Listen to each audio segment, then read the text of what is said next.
Yesterday's testimony by Fed Chair Jerome Powell pushed the U.S. Treasury yield curve to its deepest inversion since 1981. And we're going to talk more about what all of that means. So basically, as you pointed out earlier, the 10-year yield is just under 4%. Of course, earlier this year, it already has touched 4%. And when we talked about inversion, we're basically talking about the gap between the different Treasury notes, right? So in this case, usually when people are talking about this, Ines, they're talking about the 2-year yield and the 10-year yield, right? And they're talking about one minus the other. When the 2-year yield is higher than the 10-year, as it is right now, you see this go into inversion. That's right. And this is where investors expect that in the shorter term, there's going to be higher rates, but then they're expecting that the higher borrowing rates will hurt the economy. So therefore, rates will have to come down later. Yes, exactly. So that's sort of the behind what's going on with the inversion there and what it signals about what could happen with the economy. Well, let's talk about that in our next chart here, because what's interesting is there's concern that this signals a recession. If you look historically, almost every single time yield curve has gone into inversion, we've had a recession. So here, let me explain this chart. This is the same chart we were looking at before, the gap between the 10-year and the 2-year. The white line here is 0. So every time this purple line has gone below the white line, we've seen the yield curve inverted. What's the red?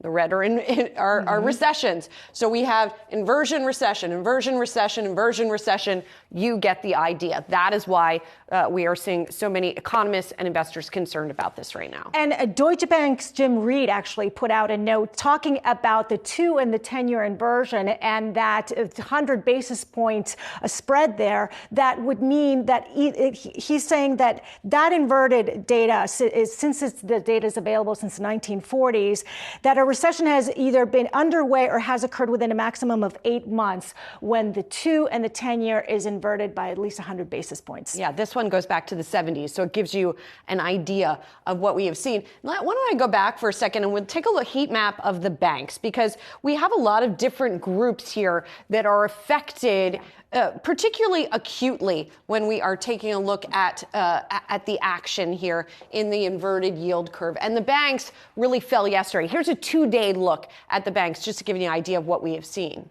So the interesting thing about the banks is that, up until now, really, or for a long time, banks have basically said, well, if you want to put your money with us, you can put your money with us, but we're not really going to give you anything. But as the rates go up, then the banks are sort of competing for deposits, for money to be at their bank. So then they have to increase their rates. And what that does is that hurts their profits. So the rates that they give you back, yes, right, for holding their money in the bank. Exactly. So that's why you saw, especially the regional banks, seeing some big pressure. Yeah, like a PNC, for example, is one of the regional banks. Effectively, what investors watch from these banks is what's called the net interest margin. That's the difference between what Ines is talking about, what they pay you on the money you deposit with them, and also what they make on the loans that they make out. If I loan you money as a bank, I collect interest. So what's the difference between the interest I pay out and the interest I take in? That's the net interest margin. So there's concern that that's going to be going down. And so we saw yesterday the banks down. Yeah. Today we're seeing the banks a little bit under pressure as well, too. Yeah.